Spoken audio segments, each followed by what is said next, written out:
बिना पानी निकाले चरम सुख का अनुभव। जी हाँ, सही सुना आप लोगों ने कि कोई पुरुष एजैकुलेशन से पहले मल्टीपल ऑर्गेजम फील कर सकता है। आप भी बोलोगे कि ये क्या कह रही है रिया मैम, क्योंकि ज्यादातर क्या समस्या होती है पुरुषों के साथ कि अपने पार्टनर को सेटिस्फाई करने से पहले खुद को रोक कर कैसे रखें।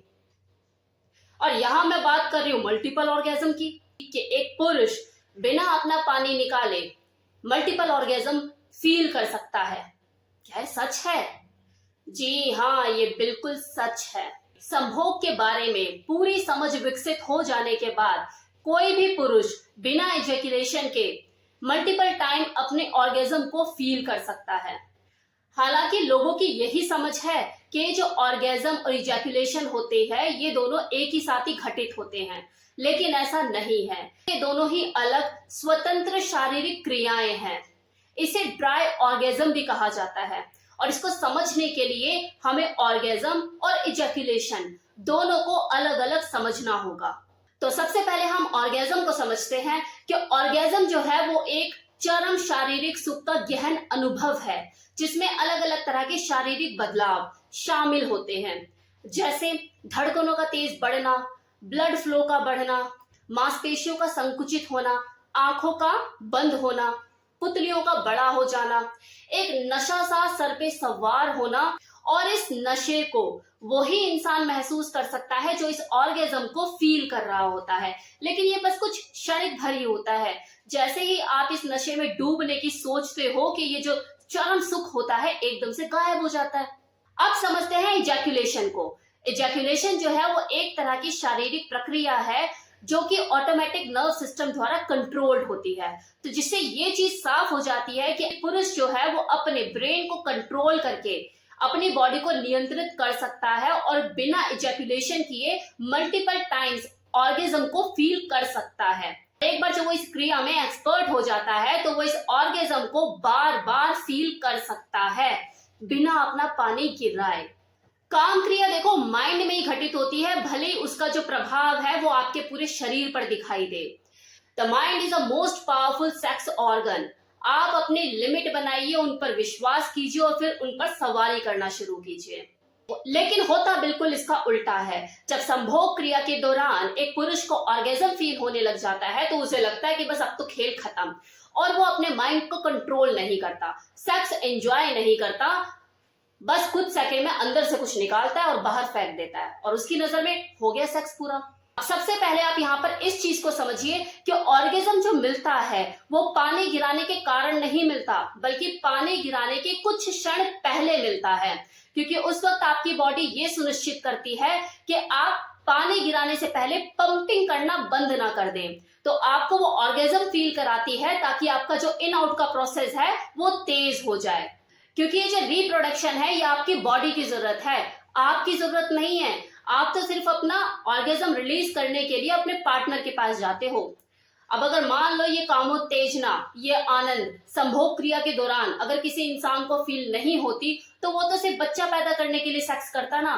तो ये जो ऑर्गेजम है ये हमें उपहार में मिला है ताकि आप इस ऑर्गेजम के लालच में इसको फील करने के लिए सेक्स करें और बच्चे पैदा हो, रिप्रोडक्शन हो।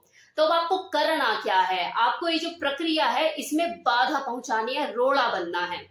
अब इसके लिए आपको क्या करना होगा? संभोग क्रिया के दौरान जब आप ऑर्गेजम फील करने लग जाओ और आपको लगे कि अब मेरा पानी निकलने वाला है, तो उससे कुछ देर पहले खुद को रोकना होगा। इसकी आपको निरंतर प्रैक्टिस करनी होगी। वो पॉइंट आपको तलाशना होगा जहां पर आकर अपने आप को आप कंट्रोल कर सको।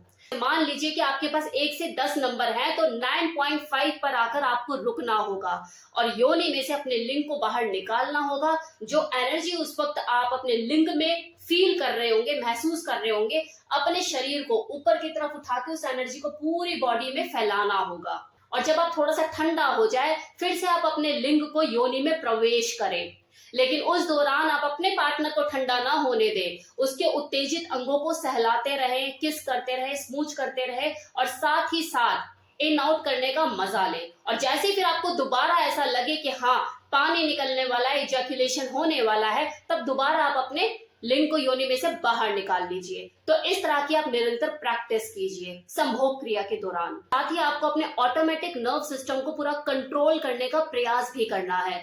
इस सेक्स एनर्जी को आपको अपने पूरे शरीर में फील करना है, ना सिर्फ अपने पीनस में। पीनस जो है वो सिर्फ एक ऑर्गेज्म रिलीज करने की है। जो बेडरूम है वो पिच है जहां पर आपको पूरा खेलना है। बॉडी और माइंड दोनों में ही कनेक्शन बिल्ड करने की कोशिश कीजिए, क्योंकि जो आपकी बॉडी महसूस करेगी उसी को ही आपका माइंड नोटिस करेगा, और तभी आप ऑर्गेज्म और इजैकुलेशन के जो बीच का पॉइंट होगा वहां खुद को रोक पाएंगे। संभोग क्रिया के दौरान सिर्फ इंटरकोर्स पे ही फोकस मत कीजिए, और भी जो उत्तेजक अंग होते हैं, लिप्स हो गए, नेक हो गई, थाई, बूब्स, इनको भी सहलाइए, इनको भी किस कीजिए, इनके साथ भी खेलिए। देखिए, ये जो प्रक्रिया है ये अभ्यास मांगती है। हो सकता है शुरू शुरू में आप फेल हो जाएं, 2-3 बार पानी का ड्रॉप भी निकल जाए, लेकिन इरेक्शन बना रहेगा। धीरे धीरे आप इस प्रैक्टिस में परफेक्ट हो जाएंगे और आपको कंट्रोल करना आ जाएगा। मल्टीपल ऑर्गेज्म आप फील कर पाएंगे, लेकिन करना तो आपको ही होगा। तो जिस तरह से मैंने आपको बताया, आप इस टेक्निक का यूज करके मल्टीपल ऑर्गेज्म फील कर सकते हैं। तो करना शुरू कीजिए, फिर देर किस बात की। तो ये था मेरी तरफ से फुल इंफॉर्मेशन, जिसमें मैंने ऑर्गेज्म को एक्सप्लेन किया, इजैकुलेशन को एक्सप्लेन किया, दोनों के बीच डिफरेंस बताया, और आप मल्टीपल ऑर्गेज्म कैसे हासिल कर सकते हैं अपने माइंड को कंट्रोल करके, ये बताया। कैसा लगा इंफॉर्मेशन बताना मत भूलिएगा। इंतजार रहेगा आप लोगों के कमेंट्स का। Thank you so much.